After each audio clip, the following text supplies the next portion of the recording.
وأنذر عشيرتك الأقربين আপনি আপনার নিকটাত্মীয়দেরকে সতর্ক করুন, আল্লাহর ব্যাপারে ভয় প্রদর্শন করুন। আল্লাহ তাআলা তার নবীকে আরো বললেন, কোরআনে কারীমের 15 নম্বর সূরা সূরাতুল হিজরের 94 নম্বর আয়াত, আল্লাহ তার নবীকে বললেন, ফাসদা বিমা তুমার ওয়া আ'রিদ আনিল মুশরিকিন। আপনাকে যা আদেশ দেওয়া হয়েছে সেটা আপনি প্রকাশ্যে এখন ঘোষণা করতে থাকেন, মুশরিকদের থেকে মুখ ফিরায় নেন, প্রকাশ্যে আপনি দাওয়াত আরম্ভ করেন। বুখারী শরীফের হাদিস। প্রকাশ্যে দাওয়াতের আদেশ আসার পরে আল্লাহর নবী সাফা পাহাড়ে আরোহণ করলেন। কোন পাহাড়ে? সাফা পাহাড়ে আরোহণ করে আল্লাহর নবী ইয়া সাবাহাহ বলে সম্বোধন করলেন। আরবের সকল গোত্রের লোকেরা গিয়ে সাফা পাহাড়ের চতুর্দিকে সমবেত হয়ে গেল। আল্লাহর নবী প্রত্যেক গোত্রের নাম ধরে ধরে সম্বোধন করলেন। তারপরে সকল গোত্রের লোকদেরকে সম্বোধন করে বললেন, আরাআইতাকুম লাউ আখবারতুকুম আন্না খাইলাম বিল ওয়াদি তুরিদু আন তুগীরা আলাইকুম আকুনতুম মুসাদ্দিকিয়া। আমি যদি তোমাদেরকে বলি এই পর্বতমালার অপর প্রান্তের শত্রুপক্ষ তোমাদেরকে আক্রমণের জন্য প্রস্তুতি নিয়েছে, তোমরা কি আমার কথা বিশ্বাস করবে নাকি? তারা তখন বলেছিল, না মা জাররাবনাকা ইল্লা কাযিবা, অবশ্যই বিশ্বাস করব, কারণ আমরা কোনোদিন তোমাকে মিথ্যা বলতে শুনি নাই। তুমি যদি বলো অবশ্যই আমরা সেটা বিশ্বাস করব। আল্লাহর নবী তখন বললেন, যদি আমাকে এতটাই বিশ্বাস করো তাহলে শোনো, ফা ইন্নী নাযীরুল লাকুম বাইনা ইয়াদাই আযাবুন শাদীদ। আমাকে আল্লাহ তোমাদের কাছে কঠিন আযাবের সতর্ককারী হিসাবে প্রেরণ করেছেন। আল্লাহ আমাকে নবুয়ত এবং রিসালত দিয়েছেন। তোমাদেরকে প্রকাশ্যে আমি ঘোষণা দিলাম, আমার উপর ঈমান আনয়নের জন্য আমার উপর ঈমান আনো। তখন আরবের কাফের মুশরিকরা আল্লাহর নবীর সাথে কেমন আচরণ করলো শুনেন। তারা তখন বলেছিল, মা জামাআতানা ইল্লা লিহাদা, এসব কথাবার্তা বলার জন্য কি আমাদেরকে এখানে ডেকে এনেছো নাকি? আল্লাহর নবীর চাচা আবু লাহাব, যে আবু লাহাব আল্লাহর নবীর জন্মের পরে আনন্দিত হয়েছিল, খুশি হয়েছিল, সেই আবু লাহাব আল্লাহর নবীকে তখন গালি দিল। আল্লাহর নবীকে তখন বলল, তাব্বাল্লাকা ইয়া মুহাম্মদ। মুহাম্মদ, সে বলল মুহাম্মদ, আমরা বলি সাল্লাল্লাহু, তুমি ধ্বংস হয়ে যাও। আল্লাহর নবীকে গালি দিলে সেই গালি বরদাস্ত করেন না কে? সঙ্গে সঙ্গে আল্লাহ গালির জবাব দিয়ে আবু লাহাবের নামে একটা সূরা নাজিল করে দিলেন, তাব্বাত ইয়াদা আবি লাহাবিন ওয়া তাব মা আগনা আনহু মালুহু ওয়া মা কাসাব সায়াসলা নারান যাতা লাহাবিন ওয়া রাআতুহু হাম্মালাতাল হাতাব ফি জিদিহা হাবলুম মিন মাসাদ। আল্লাহ বললেন, ধ্বংস হোক আবু লাহাবের দুহাত এবং ধ্বংস হোক সে নিজেও। এখানে একটি বিষয় খেয়াল করেন, আবু লাহাব গালি দিল, এই গালি সহ্য করেন নাই কে? আমার দেশে কিছু নামধারী মুসলমান আছে, নবীজিকে গালি দিলে কয় এটা নিয়ে এত বেশি কথা বলার। ওই যে ফ্রান্সে গালি দেওয়া হলো, আমার দেশে যারা তখন দায়িত্বে ছিল তারা তখন বলল, এটা তাদের আভ্যন্তরীণ ব্যাপার, ইন্টারনাল ব্যাপার, এগুলো এখানে আলোচনা না করলেই। ভুলে গেছেন আপনারা, তাই না? ভুলে গিয়েছেন আপনারা? নবীকে গালি দিলে আল্লাহ বরদাস্ত করেন না, আর নবীর উম্মত হয়ে যে ব্যক্তি বরদাস্ত করে তার ব্যাপারে কবিতা লিখে গিয়েছেন আমার জাতীয় কবি। রাসূলের অপমানে যদি কাঁদে না তোর মন, মুসলিম নয় মুনাফিক তুই, রাসূলের দুশমন। এটা কখনো মুমিন হতে পারে? পৃথিবীর সবকিছুর চাইতে বেশি ভালোবাসতে হবে মুহাম্মাদুর রাসূলুল্লাহ সাল্লাল্লাহু আলাইহি ওয়াসাল্লাম। আমার বাপের চাইতে, আমার জন্মদাতা মায়ের চাইতে, বাপের চাইতে আমার নবীকে আমি বেশি ভালোবাসি, কারণ আমার নবী আমার ঈমান, আমার নবী আমার। আল্লাহর নবী কি বলেছেন? লা ইউমিনু আহাদুকুম হাত্তা আকুনা আহাব্বা ইলাইহি মিন ওয়ালিদিহি ওয়া ওয়ালাদিহি ওয়ান নাসি আজমাইন। তোমাদের কেউ ততক্ষণ পর্যন্ত মুমিন হতে পারবে না যতক্ষণ না সে তার সন্তান সন্ততি পিতা মাতা এমনকি দুনিয়ার সব কিছুর চাইতে আমাকে বেশি পরিমাণে ভালো না বাসবে। সুবহানাল্লাহ। যেন আমরা সবচেয়ে বেশি ভালোবাসি আমাদের নবী মুহাম্মদুর রাসূলুল্লাহ। বলেন সাল্লাল্লাহু। আল্লাহর নবী প্রকাশ্যে দাওয়াত আরম্ভ করলেন। আল্লাহর নবীর এই দাওয়াতকে ঠেকাবার জন্য কাফেররা কিছু অপকৌশল, কিছু ষড়যন্ত্র তখন আরম্ভ করলো। আশ্চর্যের ব্যাপার হলো, কুরআন নাজিলের যুগে কুরআনের বিরুদ্ধে কাফিররা যে কাজগুলো করেছিল, বর্তমান দুনিয়ায়ও কুরআন বিরোধীরা খাসলত ঠিক রেখেছে, ওই স্বভাবগুলো ধরে রেখেছে, ওই কাজগুলোই করে, শুধু ভার্সনটা মডেলটা একটু চেঞ্জ করে কাজগুলো করে। আগেই ঠিক বলিয়েন না, আগে শুনেন কিভাবে তারা ভার্সনকে চেঞ্জ করেছে, খাসলত ঠিক রেখেছে। যেমন আইফোন প্রতি বছর তার মডেল বা ভার্সন চেঞ্জ করে, 11, 12, 13, 14, 15, 16, তাই না? কিন্তু নাম কি? নাম কি চেঞ্জ হয়? ভার্সন চেঞ্জ হয়, মডেল চেঞ্জ হয়, কিন্তু তার নামের কোনো পরিবর্তন। ওই যুগ আর এই যুগ কুরআন বিরোধীদের খাসলত তারা একরকম রেখেছে, শুধু কাজের ধরনটা, নমুনাটা তারা পাল্টিয়েছে। কেমনে পাল্টিয়েছে? মনোযোগ আছে আপনাদের? বলতেছি শুনেন। এক নাম্বার, আল্লাহর নবীর দাওয়াত যেন কেউ না শুনে।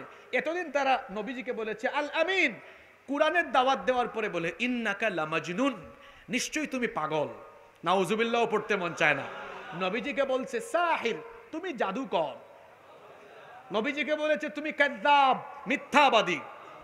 বলেছে কাহিন, তুমি গণক। নাউজুবিল্লাহি মিন যালিক।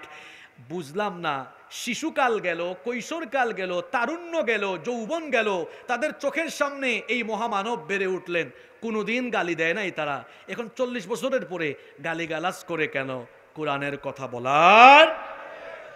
এখনো দেখবেন কোরআনের কথা যারা বলে, চুরি করে না, ডাকাতি করে না, মানুষের মাল জোর করে খায় না, কিন্তু কোরআনের কথা বলে, মানুষকে কোরআনের পথে ডাকে।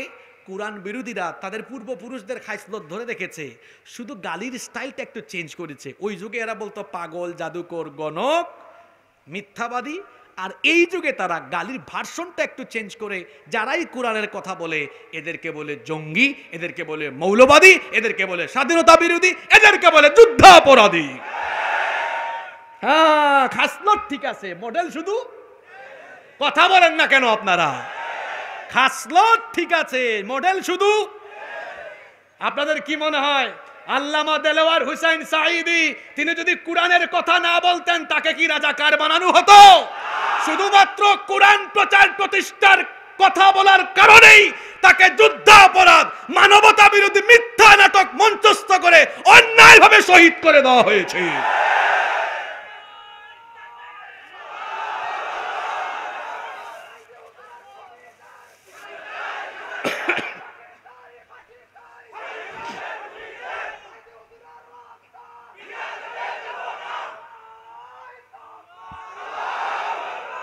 বৃথা যাবে না। ওই সোনা মানিককে চিনেন না আপনারা? এটাকে কি সোনা মানিক বলবো না কালো মানিক বলবো? কুরআনের মাহফিলে এসে তো এইরকম ভাষা ব্যবহার করা ঠিক না। তাকে আবার ধরা হয়েছে আমার এলাকায়। আমার বাড়ি কোথায় জানেন তো আপনারা? সিলেটে। আমাদের সিলেটের মানুষ কিন্তু খুব অতিথি পরায়ণ। তাকে এমন মেহমানদারি করেছে, কলা পাতায় শুয়ে রেখেছে, ফাটিয়ে দিয়েছে একদম। বুঝেন নাই? ক্ষমতার অপব্যবহার করলে পরিণতি এরকমই হয়। এখানে যারা বসে আছেন, যারা রাজনীতি যারা করেন, এখানে যদি থাকেন, আমি কিন্তু বড় স্পষ্টবাদী মানুষ। যারা আমাকে আপনারা শুনেন, যারা অনলাইনে শুনেন বা বিভিন্ন জায়গায় দেখেছেন, আপনারা জানেন ওই যে বাংলায় একটা কথা বলে, ঠুট কাটা স্বভাবের মানুষ যেটা বলে স্ট্রেইট ফরওয়ার্ড, সোজা সাপটা বলে। আমি কিন্তু যেটা বলি একদম সোজাসুজি বলে ফেলি। রাজনৈতিক নেতৃবৃন্দ এখানে কেউ থাকলে বলবো ভাই সোজা হয়ে যান আপনারা। ক্ষমতা এমন জিনিস, এটা থাকলে দেখবেন পুলিশ হাত দিয়া পাও দিয়া সালাম করে স্যালুট মারে, আর যাওয়ার পরে ওই পুলিশই গরুর রশি দিয়া বাইন্দা সালমানের মতো নিয়ে যাবে, শেষা দিবে একদম। গতকাল একটা ভিডিও দেখলাম, সবগুলা সোনা মানিককে ধরে একসাথে আদালতে উঠাচ্ছে। এটা হলো ক্ষমতার অপব্যবহারের পরিণতি। এখানে যারা ডানে বামে বসে আছেন, রাজনীতি করেন, সোজা হয়ে যান। যদি আগামী দিনে ক্ষমতা পাইয়া অপব্যবহার করেন, ছাত্র জনতা কিন্তু একদম সোজা সাইজ করে দিবে। আলেম উলামাদের সাথে বেয়াদবি বন্ধ করে রাখবে, নইলে এদেশের মানুষ কিন্তু ইসলাম প্রিয়। আপনি এটা এখনো বুঝেন নাই। আপনি পারবেন আপনার রাজনৈতিক সমাবেশে পয়সা ছাড়া, মানুষকে ভাড়া করা ছাড়া এত মানুষ আনতে পারবেন? এদেশের মানুষ আলেম উলামাদেরকে আল্লাহর কোরআনের জন্য ভালোবাসে। এজন্য আলেম উলামা কিংবা ইসলাম নিয়ে ষড়যন্ত্র করার আগে হাজার বার ভাববেন, নইলে ছাত্র জনতা কিন্তু মজা বুঝাই দিবে একদম। বুঝলে বুঝপাতা, না বুঝলে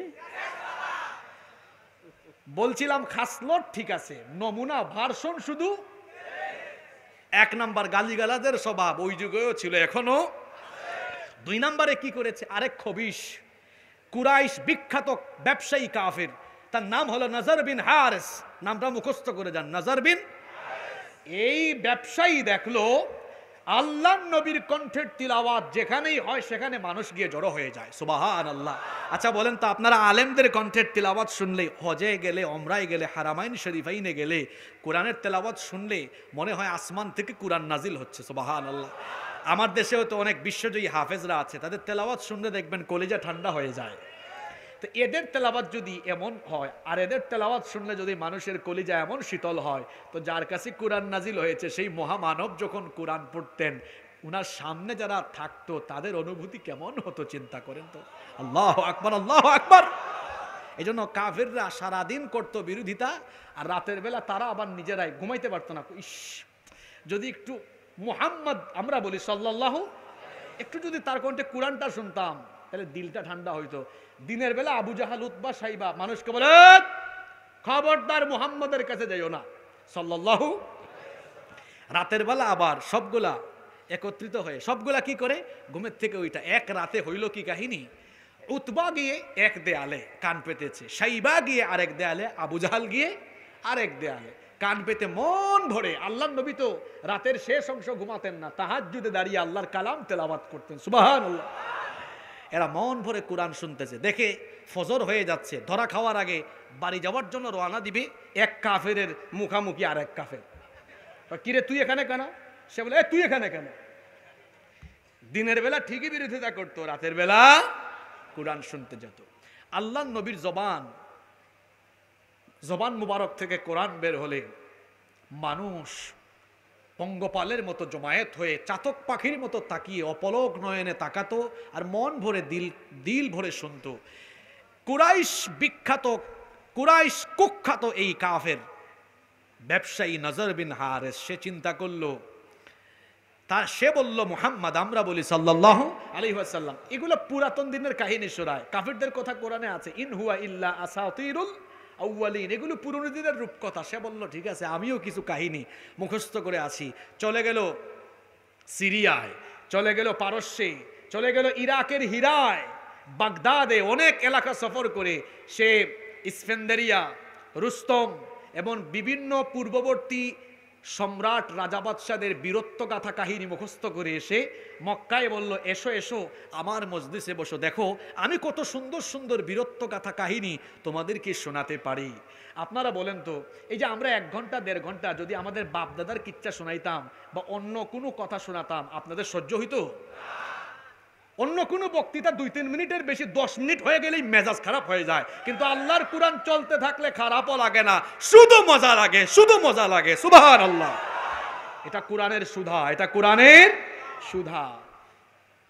সে মক্কায় ফিরে এসে বলল, আসো আমার মজলিসে বসো, কিন্তু একটা মানুষও তার মজলিসে আসে। এবার এই কুখ্যাত মুশরিক ব্যবসায়ী নজর বিন হারিস সে কিছু বেশ্যা নারীদেরকে ভাড়া করে আনলো, প্রস্টিটিউট নারীদেরকে এনে মক্কার অলিতে গলিতে কনসার্ট, নাচ গানের আয়োজন করে বলল, আসো নাচ গানে মজে থাকো। মানুষকে কোরআন থেকে দূরে রাখার জন্য এই ধরনের কাজ সেই যুগে হয়েছে, এখনকার যুগে আর হয় না। জি, বিভিন্ন বিশ্ববিদ্যালয়ে দেখেছেন জুলাই আগস্টের বিপ্লবের পরে সিরাত কনফারেন্স, সিরাত সেমিনার হয়, যা বিগত 17 বছর বন্ধ ছিল। 17 বছর তারা দিনই প্রোগ্রাম করতে দেয়নি, বরং সেখানে তারা নাচ গান কনসার্টের আয়োজন চালু রেখে দিনই প্রোগ্রাম, ওয়াজ মাহফিল, কোরআনের মাহফিল তারা বন্ধ রেখেছিল। খাসলত ঠিক আছে, নমুনা শুধু। আপনাদের কষ্ট হয় নাকি? মিল আছে তো? 2 3 নাম্বার, তারা আল্লাহর নবীর রিসালতের ব্যাপারে সন্দেহ করে বলে, মালি হাযার রাসূল, এটা নাকি রাসূল, এটা কেমন রাসূল? ইয়াকুলুত তাআম ওয়া ইয়ামশি ফিল আসওয়াক, ইনি তো আমাদের মতো খাবার দাবার খান, বাজার ঘাট করেন, কেমনে তিনি নবী হন? যদি তাকে রাসূলই বানানো হতো তাহলে উনার মতো গরীব আর এতিম মানুষকে কেন নবী বানানো হলো? তখন তারা বলেছিল, লাউলা নুজিলা হাযাল কুরআনু আলা রাজুলিন মিনাল ক্বরিয়াতাইনি আযীম, কেন এই 2 বিখ্যাত অঞ্চল মক্কা কিংবা তায়েফের কোন বিখ্যাত বংশের বিখ্যাত কাউকে নবী বানানো হলো না? তারা যখন আপত্তি পেশ করলো, আল্লাহ তখন জবাব দিলেন, নবী রাসূল এটা বংশ গৌরবে হওয়া যায় না, ক্ষমতা দিয়ে হওয়া যায় না, টাকা পয়সা কিংবা দাপটের জোরে হওয়া যায় না, ইলেকশন করে নির্বাচন করে ভোটাভুটি করে নবী রাসূল হওয়া যায় না, বরং নবী এবং রাসূল যিনি বানান তিনি কে?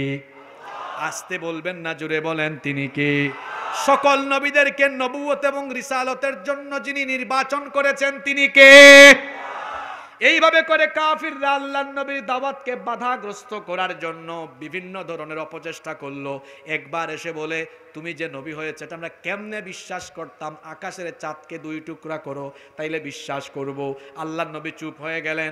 আল্লাহ তার নবীকে বললেন, ও নবী, চুপচাপ হওয়ার কোনো কারণ নাই, আপনি শুধু আপনার হাতের আঙ্গুল দিয়ে আকাশের চাঁদের দিকে ইশারা করেন, ইশারা করার দায়িত্ব আপনার, আকাশের চাঁদকে 2 টুকরা করার দায়িত্ব হলো আমার। সুবহানাল্লাহ। আল্লাহর নবী যখন তার হাতের আঙ্গুল দিয়ে আকাশের চাঁদের দিকে ইশারা করলেন, আল্লাহ তাআলা সঙ্গে সঙ্গে আকাশের চাঁদকে কাফেরদের চোখের সামনে 2 টুকরা করে দিলেন। এই চাঁদের নামে কোরআনে একটা সূরা আছে, সূরার নাম সূরাতুল কামার। এই সূরার প্রথম আয়াতগুলোতে আল্লাহ চাঁদ দ্বিখণ্ডিত হওয়ার কাহিনী তুলে ধরেছেন।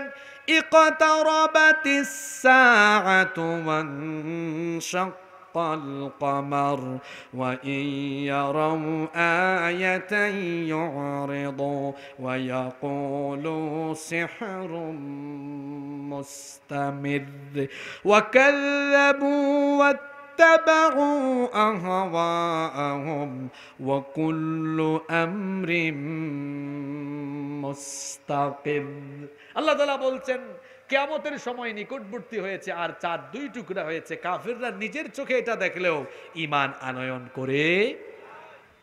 আল্লাহর নবীর দাওয়াতকে বাধাগ্রস্ত করার জন্য তারা গালিগালাজ করলো, মানসিক নির্যাতন করলো, কিন্তু আল্লাহর নবীর দাওয়াত কি থামাতে পেরেছে? জোরে বলেন, থামাতে পেরেছে? যখন তারা আল্লাহর নবীর দাওয়াত থামাতে পারে না, শুনেন এই কোরআনের মাহফিলে তো শান্ত পরিবেশে আপনারা এমনি এমনি পান নাই, কেমনে পেয়েছেন শুনেন। আল্লাহর নবীর দাওয়াতকে যখন তারা বাধাগ্রস্ত করতে পারল না, এবার তারা শারীরিক নির্যাতন আরম্ভ করলো।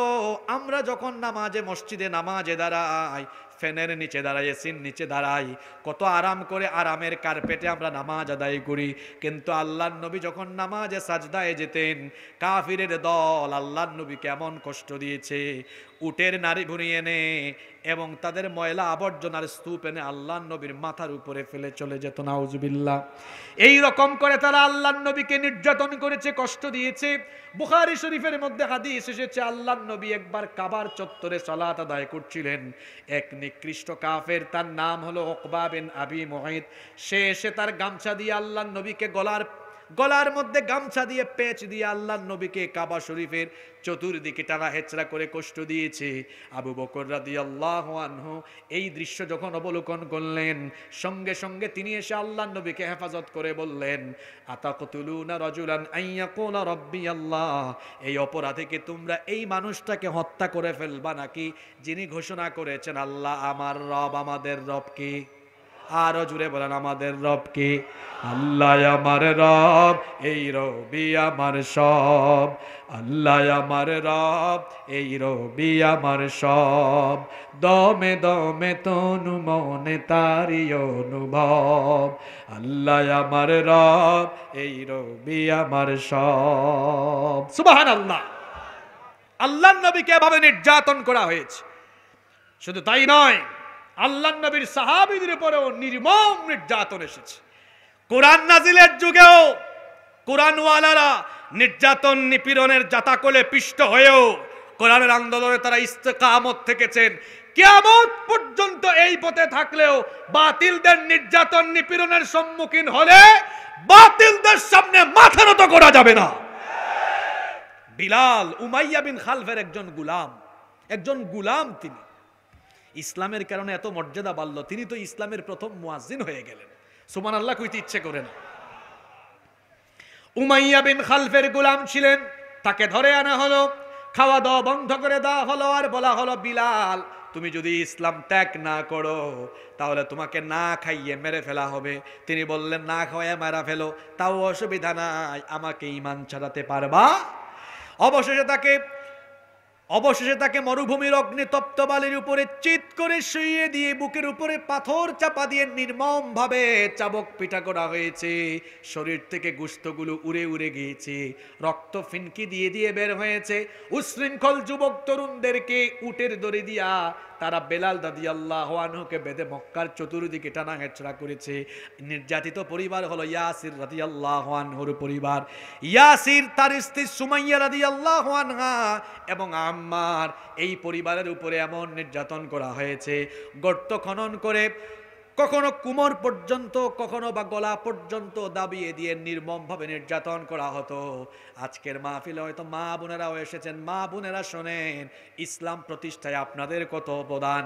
সর্বপ্রথম ইসলাম গ্রহণ করেছিলেন একজন নারী, আবার ইসলামের জন্য প্রথম শাহাদাত বরণকারীও একজন নারী। সুমাইয়া রাদিয়াল্লাহু আনহাকে আবু জাহেল এসে বলে লাত মানাত উজ্জাকে তোর রব হিসাবে গ্রহণ করে নে। আর সে বলল মুহাম্মদ, আমরা বলি সাল্লাল্লাহু আলাইহি ওয়াসাল্লামকে তুই ত্যাগ কর, তার দ্বীনকে তুই পরিত্যাগ কর। তিনি তখন বললেন তুই আমাকে মারতে মারতে মারতে মারতে আমার জীবন কেড়ে নিতে পারবি, কিন্তু আমার থেকে দ্বীন কখনো, ঈমান কখনো কেড়ে নিতে পারবি না। ক্ষিপ্ত হয়ে একটা বর্ষা হাতে নিয়ে সুমাইয়া রাদিয়াল্লাহু আনহা লজ্জাস্থানে আঘাত করে নির্মম ভাবে তাকে শহীদ করে দিয়েছে। আমার বাংলাদেশের মা বোনেরাও হযরতে খাদিজা রাদিয়াল্লাহু আনহা, সুমাইয়া রাদিয়াল্লাহু আনহার মতো বিপ্লবী ভূমিকায়, সাহসী ভূমিকায় অবতীর্ণ হয়ে যদি দ্বীনের ময়দানে থাকতে পারেন, এই বাংলাদেশে ইসলাম প্রতিষ্ঠার আন্দোলনকে রুখে দেওয়ার সাহস কেউ করতে পারবে না ইনশাআল্লাহ। এজন্য নীলফামারী মা বোনদেরকেও সেই আদর্শে আদর্শিত হতে হবে। হযরতে সুমাইয়া রাদিয়াল্লাহু আনহার মতো, হযরতে খাদিজা রাদিয়াল্লাহু আনহার মতো আপনাদেরকে হওয়ার চেষ্টা করতে হবে। আল্লাহ তৌফিক দান করেন।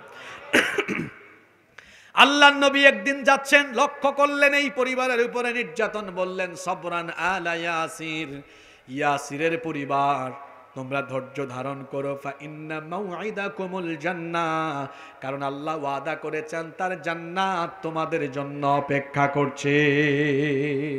সুবহানাল্লাহ পড়তে ইচ্ছা করে না?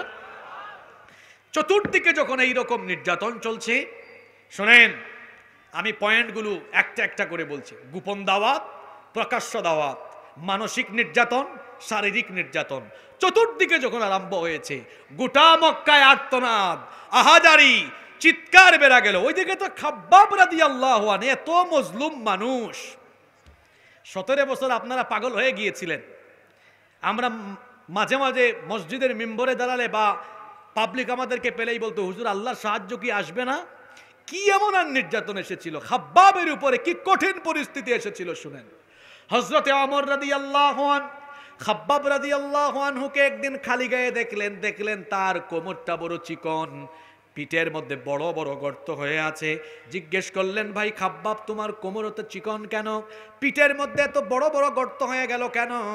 তিনি তখন বললেন, ওমর রাদিয়াল্লাহু আনহুকে বললেন, ভাই ওমর, ইসলাম গ্রহণের কারণে কাফিররা আমাকে ধরলো, খাওয়া দাওয়া বন্ধ করে দিয়ে নির্যাতন করে, যখন তারা ঈমান ছাড়াতে পারে না তখন তারা কয়লা জ্বালিয়ে কয়লাকে গরম করে, কয়লাকে উত্তপ্ত করে, শুনতেছেন, কয়লা জ্বালিয়ে কয়লাকে উত্তপ্ত করে, সেই উত্তপ্ত কয়লার উপরে তারা আমাকে শোয়ানোর পরে যেন কয়লার উত্তাপ আমার শরীরে লাগে, এই জন্য বুকের উপরে বড় পাথর চাপা দিয়ে রাখতো কয়লা, আর সেই কয়লার উত্তাপ আগুনগুলো জ্বলে জ্বলে আমার পিঠের ভেতর দিয়ে ঢুকে শরীরের মধ্যে গর্ত ক্ষতের সৃষ্টি করেছিল, আর রক্ত মাংস চর্বি গলে গলে পড়ে কয়লার আগুন নিভে গিয়েছিল।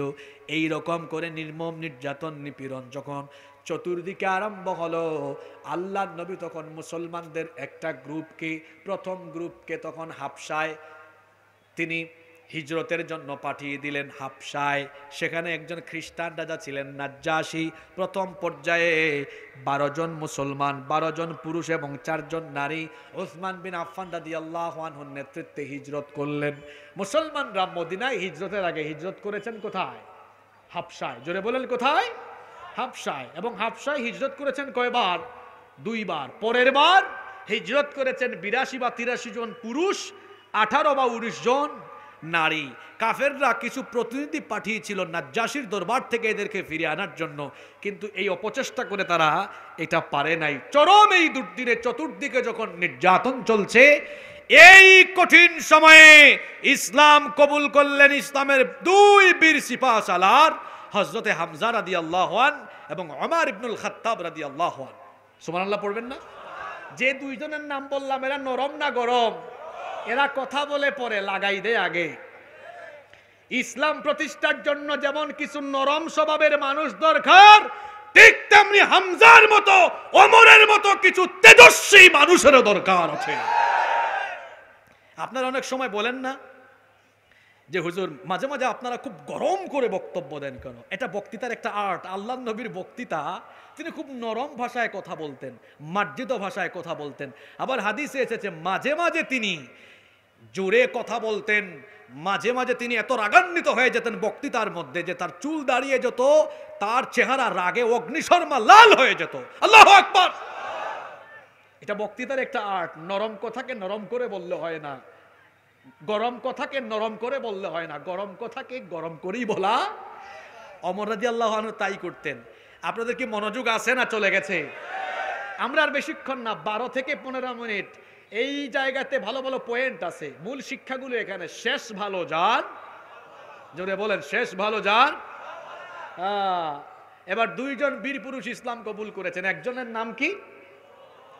হামজা রাদিয়াল্লাহু আনহু। আল্লাহর নবীকে ধরে আবু জাহাল মাথা ফাটিয়ে দিয়েছে। হামজা রাদিয়াল্লাহু আনহু শিকার থেকে এসে এটা যখন ধরলেন, আবু জেহেলের বাড়ি থেকে আবু জেহেলের কলার চেপে ধরে বললেন, তোর এত বড় সাহস, আমার ভাতিজার গায়ে হাত তুলেছিস, শুনে রাখ, আজ থেকে আমার ভাতিজার দিন আমিও গ্রহণ করলাম। সুবহানাল্লাহ পড়তে ইচ্ছা করে না? আবু জাহাল একদম চুপচাপ, কোনো কথা কয় না। 3 দিন পরে আবার ওমর রাদিয়াল্লাহু আনহু ইসলাম গ্রহণ করেছেন। আপনাদের কি মনে হয় ওমর খুব নরম না গরম? জোরে বলেন, নরম না গরম? এই 3 দিন পরের কাহিনী। হামজা রাদিয়াল্লাহু আনহুর ইসলাম গ্রহণের 3 দিন পরের, তিনি ইসলাম কবুল করে ওমর রাদিয়াল্লাহু আনহু মক্কায় বাড়িতে বাড়িতে গিয়ে বলতেছেন, শুনো শুনো কাফিররা, ওমর কিন্তু মুসলমান হয়ে গিয়েছে, পারলে ঠেকাও, ওমরকে পারলে ঠেকাও।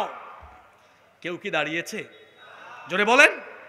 এবার তিনি গেলেন নবীজির সামনে, গিয়ে বললেন, ইয়া রাসূলুল্লাহ, বলেন সাল্লাল্লাহু আলাইহি আলাল হক। হাদিস, আমরা কি সত্যের উপরে প্রতিষ্ঠিত নই? নবীজি বললেন, বালা, অবশ্যই। আল্লাহর নবীকে তখন ওমর বললেন, সত্যের উপরে থাকলে এত লুকোচুরি করে কেন সাহাবীরা নামাজ পড়বে? আমি ওমর লুকোচুরি করে কিছু করতে পারবো না, সব সামনাসামনি প্রকাশ্যে হবে। আপনি আমাকে পারমিশন দেন, আমি কাবা শরীফের দিকে একটা মিছিল বের করতে চাই। সুবহানাল্লাহ পড়বেন না? আল্লাহর নবী দেখলেন এটা ওমর পারবে কি পারবে না? পারবে। মানে একদম কাফিরদেরকে ছুটাই ফেলবে একদম। বললেন যাও, পারমিশন দেওয়া হলো। এবার ওমর রাদিয়াল্লাহু আনহু হামজা রাদিয়াল্লাহু আনহুকে বললেন চলেন আমরা দুইজন সামনে থাইকা নেতৃত্ব দেই। মিছিলের সারি প্রস্তুত করা হলো। কাবার চত্বরের দিকে প্রথমবারের মতো মিছিল বের হলো। আর মিছিলের স্লোগান ছিল আমার ভাই তোমার ভাই। জোরে বলেন, কি স্লোগান বের করেছে! যুবক তরুণ ছাত্ররা শোনেন, এই যে মোটর সাইকেল নিয়া বেনামাজি, গাঁজাখুর, ইয়াবাখুর, চাঁদাবাজ, সন্ত্রাস তথাকথিত নেতার সামনে পিছনে মোটরসাইকেল শুডাউন করে চামচামি করেন, আপনার এই তারুণ্য, আপনার এই যৌবন কোন নেতার সামনে পিছনে চামচামি করে ব্যয় করার জন্য আল্লাহ দেন নাই। Keep in your mind, youth is not a gift given by your leader. যৌবন আপনার নেতার দেওয়া গিফট নয়, যৌবন দিয়েছেন কে? সুতরাং এই তারুণ্য আর যৌবন বেনামাজি নেতার পিছনে নয়, বরং এই তারুণ্য আর যৌবন আমরা কাটাবো আল্লাহর কোরআনের মিছিলে আর আল্লাহর দ্বীনের পথে। কি স্লোগান! আমার ভাইয়ের চরিত্র ফুলের মতো পবিত্র, নামাজ পড়ে না এক ওয়াক্ত, বেটা গাঞ্জা খায় 5 ওয়াক্ত, শয়তানের ভক্ত, জাহান্নামের তক্ত। সাফা চাট, সাফা বুঝেন নাই? আবার অনেক আগে আছে সাফা চাট না, রাইখাও 2 নাম্বারই করে। ওই যে এক দরবেশ সুফিকে নিয়ে চলে যাচ্ছিল, এখন দরবেশ তো একদম সাফা কাট দিয়েছে, বোঝা যাচ্ছে না। সুফিকে নিয়ে যখন চলে যাচ্ছিল, সুফি সাহেব বললেন আমার মতো সুফিকে নিয়ে যাচ্ছেন, দরবেশ সাহেবকে ধরবেন না? এটা আবার কোনটা? আমার সামনে যেটা বসে আছে। এর এত বড় নাফরমান, তার এত লম্বা দাড়ি কিভাবে সাফা চাট করে দিল? বুঝছেন তো কার কথা বলেছি? এরা আবার আলেমদেরকে বলে ধর্ম ব্যবসায়ী, অথচ তারা নির্বাচন আসলে শাহজালালের মাজার থেকে ইলেকশনের প্রচারণা আরম্ভ করে কৌমি মাদ্রাসা, আলিয়া মাদ্রাসার বড় বড় হুজুরদের কাছে গিয়ে দোয়া নেয়, সভা সমাবেশ মাহফিলে এসে দোয়া চাইবে, ইসলামের ক্ষতি করব না এটা বলে। সারা বছর টুপি নাই, পাঞ্জাবি নাই, ওই সময় টুপি লাগায়, পাঞ্জাবি লাগায়, ওই সময় দাঁড়িয়ে রাখে। ক্ষমতায় যাওয়ার পরে ইসলামের বিরুদ্ধে কাজ করে। এরাই হচ্ছে আসল ধর্ম ব্যবসায়ী। আলেমদের সুরত তারা পাল্টান না। 2 বছর আগে এখানে আসছিলাম না, যে সুরত এখনো ওই সুরত। সব আলেমদেরকে দেখবেন সুরত কখনো পাল্টায়? সুরত পাল্টায় ওরা, সুরত পাল্টায়। বলবেন হুজুর কিভাবে? বুরখার বিরুদ্ধে, পর্দার বিরুদ্ধে তারা এত কথা বলে, জুলাইয়ের পরে কয়েকজন বুরখা পইরা ভাগছে, মনে নাই আপনাদের? কয়েকজন বুরখা পইরা, আর কয়েকজন দাড়ি কাইটা, দেখছেন তো আপনারা? আরে বাপ রে বাপ, কি জাতের শয়তান! চিন্তা করেছেন? আল্লাহ এদেরকে তাদের প্রাপ্য বুঝাইয়া দেন। আরে বাবা, যে পরিমাণ দরদ আপনাদের, আমিনও কইতে পারলেন না। ওমর রাদিয়াল্লাহু আনহু মিছিল বের করছেন, এবার স্লোগান উঠেছে লিল্লাহি তাকবীর। এত আস্তে বললেন লিল্লাহি তাকবীর। পিছনে কি হইছে? লিল্লাহি তাকবীর। আবু জেহেল কয় কিরে এটা কোন স্লোগান, কারা দিছে? দেখ বাইর হইয়া। কয়েকজন রেডি একদম লাঠি সুটা নিয়া, মাইরা ফেলবে একদম। ওই যে বললাম খাইসলত ধরে রেখেছে, ভার্সন চেঞ্জ হয়েছে। ওই সময় চাবক আর লাঠি সুটা নিয়া বের হইতো। এখনো দেখবেন, গত 17 বছর দেখেছেন অন্য কোন মিছিলে এতটা হিংস্রতা দেখা যায় না। আল্লাহু আকবারের স্লোগান শুনলে তারা পশুর মতো ঝাঁপিয়ে পড়তো। খাসলত ঠিক আছে, ভার্সন। হেরা বের হয়েছিল পিটাবে, দৌড়ে আবার ঘরে ঢুকছে।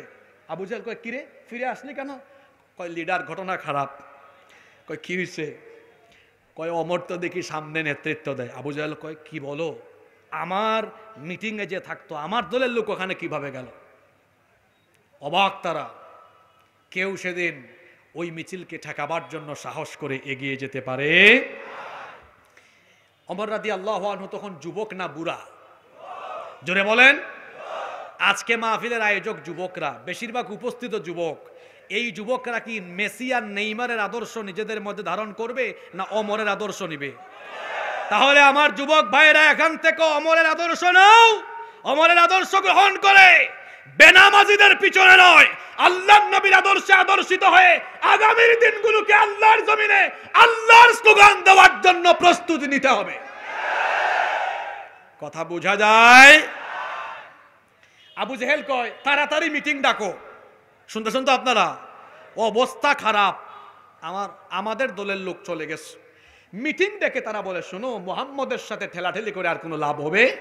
অমর কুপাই ফেলবে একদম। অন্যান্য নেতারা বলল, আচ্ছা লিডার তাহলে কি করতে পারি? আমার মাথায় একটা বুদ্ধি আসছে। কি বুদ্ধি? চলো আমরা, সে বলল মুহাম্মদ, আমরা বলি সাল্লাল্লাহু আলাইহি সাল্লামের কাছে যাই, গিয়ে আমরা একটা আপোষ করে ফেলি। কি করে ফেলি? শুনতেছেন আপনারা? কয় লিডার কি জাতের আপোষ করবেন? কয় আমরা গিয়ে বলবো নিজেরা তো ঠেলাঠেলি করে লাভ নাই। মুহাম্মদ, আমরা বলি সাল্লাল্লাহু আলাইহি ওয়াসাল্লাম, আমরা 1 বছর তোমার রবের ইবাদত করব, আর তুমি পরের বছর আমাদের মূর্তির ইবাদত করবে। তাইলে আমাদের মধ্যে আর ঠেলাঠেলি থাকলো না, আমরা একটা আপোষ করে ফেললাম। এই আপোষ প্রস্তাব নিয়ে নবীজির কাছে গেল। আল্লাহ এই প্রস্তাবের রিপিট করে জবাব দিয়ে একটা সূরা নাজিল করলেন। সূরার নাম সূরা কাফিরুন। সূরার নাম সূরা, এটা আপনাদের ঠোঁটের আগায় মুখস্থ আছে, পড়তে পারবেন না?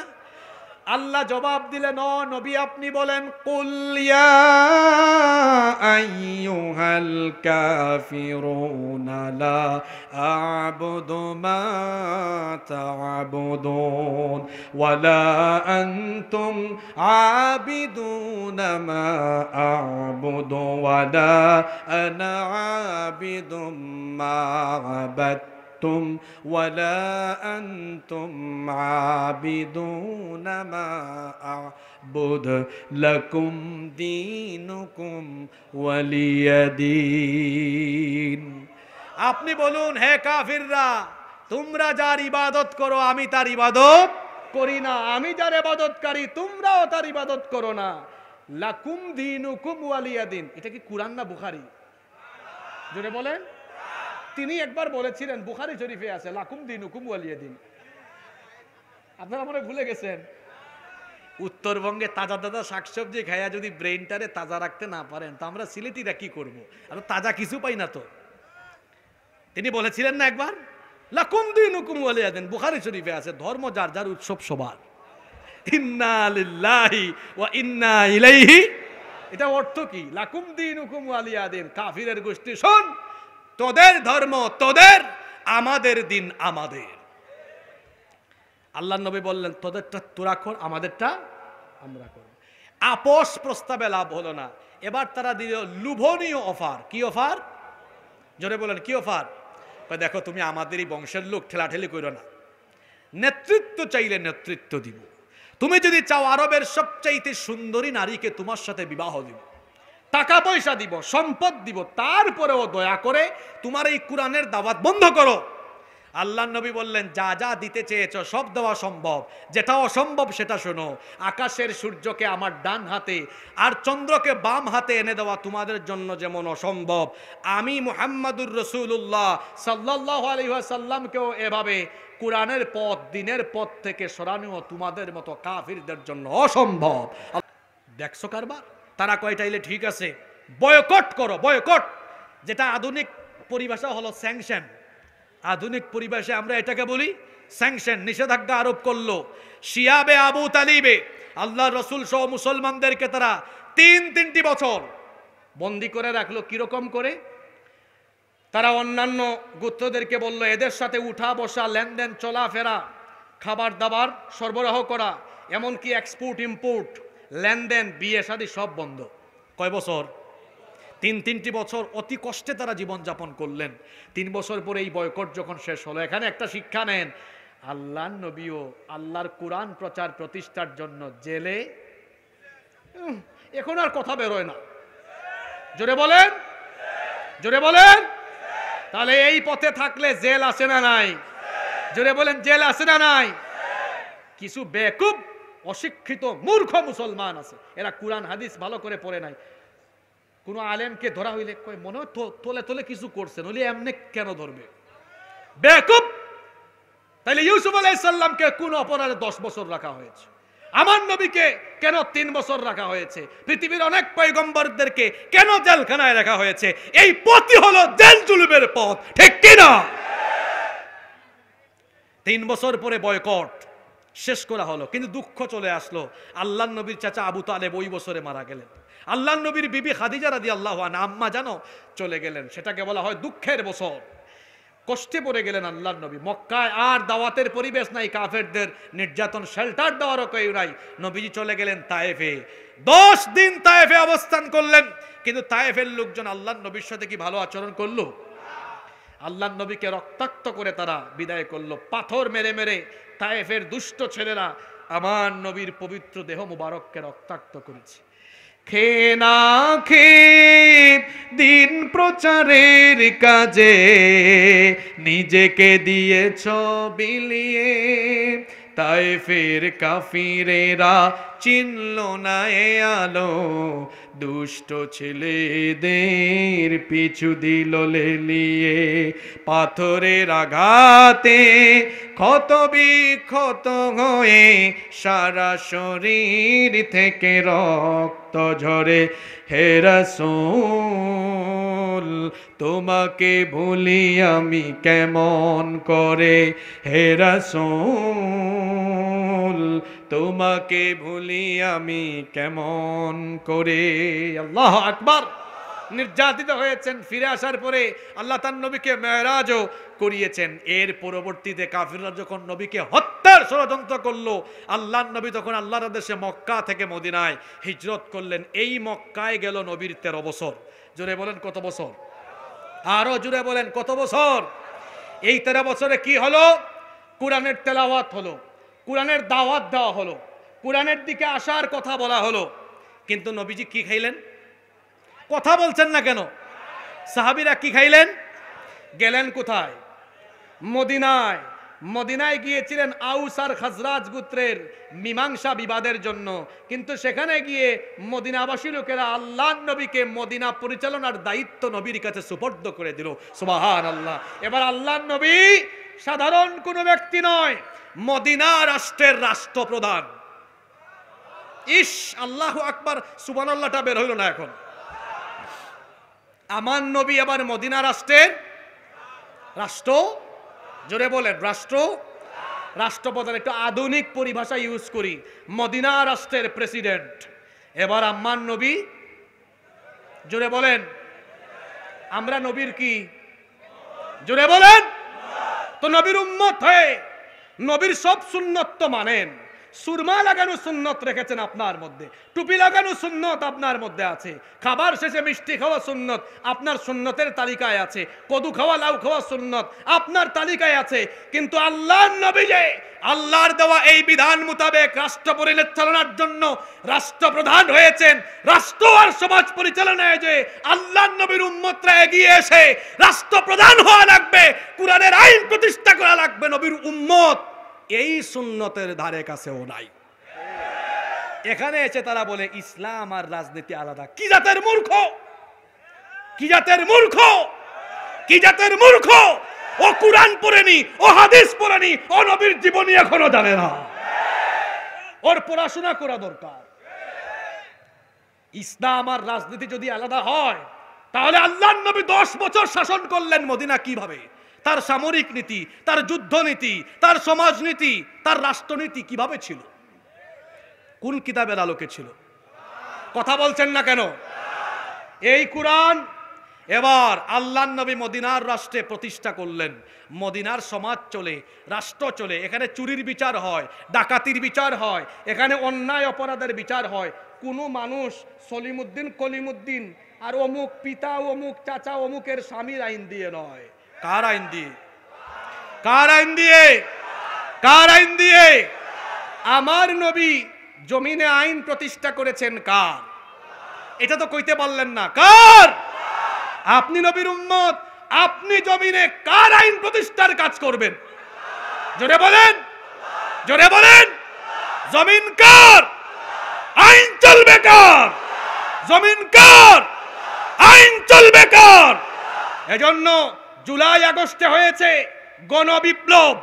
এই দেশে রাসূলুল্লাহর উম্মতরা রাসূলুল্লাহর আদর্শ বাস্তবায়নের জন্য, আল্লাহর কোরআনের বিধান বাস্তবায়নের জন্য আগামীর দিনে দাওয়াতের মাধ্যমে, দাওয়াতের মাধ্যমে, যদি প্রয়োজন হয় রক্ত এবং জীবনের বিনিময়ে আরেকটি ইসলামী বিপ্লব কায়েমের জন্য প্রস্তুতি নিতে হবে।